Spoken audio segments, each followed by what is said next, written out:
जो मनुष्य धनवान होने के बाद भी, धन संपन्न होने के बाद भी धर्म न करे, उस मनुष्य को दान न करे, सीधी सीधी बात कहें, अनुष्ठान न करे, ऐसे पाठ पूजा न करे, तीर्थ न करे, गरीबों की सहायता न करे, आदि आदि क्रम न करे, तो मरने के बाद वो मनुष्य नरक में जाता है। कहां जाता है? नरक में। अब नरकगामी होने के बाद वो अगले जन्म में दरिद्री होता है, और दरिद्री होने के कारण वो पाप करता है। धन कमाना है तो पाप भी करेगा, पाप करता है, इसलिए पाप के कारण वो नरकगामी होता है, और फिर नरक के बाद फिर दरिद्री होता है, और दरिद्री होने के कारण फिर पाप करता है, और फिर पाप करने के कारण नरक में चला जाता है। ऐसे ही जन्म जन्मांतर तक दरिद्री, पापी और नरकी बनता है। क्यों? बोले जब तुम्हारे पास धन था तो तुमने उसका सदुपयोग नहीं किया, तुमने किसी को दिया नहीं। अब इसको देना देना नहीं कहते, जिसके पास में 100 करोड़ रुपया पड़ा है और वो 5 रुपए दान दे दे या 5000 दे दे, वो दान देना देना नहीं है। 100 करोड़ वाले मानस को कम से कम 5 करोड़ रुपए अच्छी जगह पर खर्च करना चाहिए।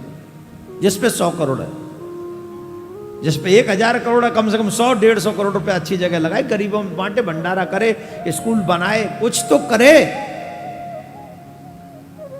जिस पे 1 लाख रुपए है वो 2-4 हजार रुपए अच्छे काम में लगा दे। जिस पे 1000 है वो ज्यादा नहीं तो 150 रुपए अच्छी जगह लगा दे, 10 रुपए ही लगा दे 1000 वाला, पर लगाए। अच्छा बोलो, जो दान देते हैं उसका क्या होता है? बोले जो धन को धर्म में लगाता है वो यहां पर मरने के बाद स्वर्ग जाता है। जैसे आपके पास में 10-20 हजार रुपए है और आपने उसमें से 500-600 हजार रुपए खर्च किए अच्छी जगह पे, तीर्थ चले गए, कहीं चले गए, यहाँ चले गए, वहाँ चले गए, आधे आधे, कहीं गए 10 रुपए का भोजन करा दिया किसी को, जो भी सूक्ष्म से सूक्ष्म समझो, हम बड़ा समझा ही नहीं रहे आपको। तो आप कहीं गए, आपने 10-5 रुपए का सदुपयोग कर दिया, तो आप मरेंगे तो मरने के बाद में स्वर्ग की प्राप्ति होगी। और स्वर्ग में सुख भोगने के बाद जब आप अगली बार आएंगे तो किसी धनवान के घर में आएंगे, पैदाइशी धनवान के घर में हो गए आप। बोले धनवान के घर में क्यों हो गए? बोले वो दिया है ना तो वो वापस कहां मिलेगा। बोले वो स्वर्ग में क्या था? बोले आपके कर्म की शाबाशी थी। जब कोई व्यक्ति अच्छा कोई काम करके आता है तो समाज वाले वो, अरे बेटा वाह, शाबाश शाबाश, बहुत अच्छा किया। वो स्वर्ग का वास तो शाबाशी है। फल क्या है? बोले फल है वापस किसी धनवान के घर में आना, ये उसका फल है। बोले उसका क्या फल होगा फिर? बोले धनवान के घर में आ गए तो बोले उसका एक और फल है, जो स्वर्ग से आया होगा मनुष्य, उसका जो धन होगा वो नरक ले जाने वाली जगह पे नहीं लगेगा। सुनने वाली बात है, ध्यान से सुनना। जो स्वर्ग से मनुष्य आया है और धनवान के घर में आया है तो वो मनुष्य फिर उसका मन धर्म में लगा ही रहेगा।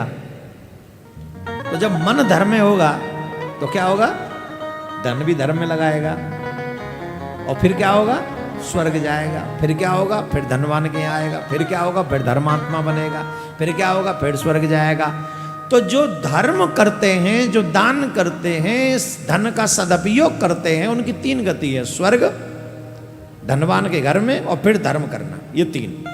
दरिद्री व्यक्ति जो धनवान होके भी धर्म दान न करे, वो उसकी बोले पापी, नरकगामी, देन दरिद्री, दरिद्री देन पापी, देन नरकगामी, उसकी ये गति है।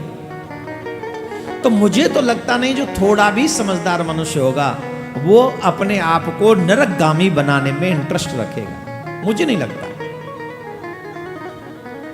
ये शिव पुराण में स्पष्ट लिखा है।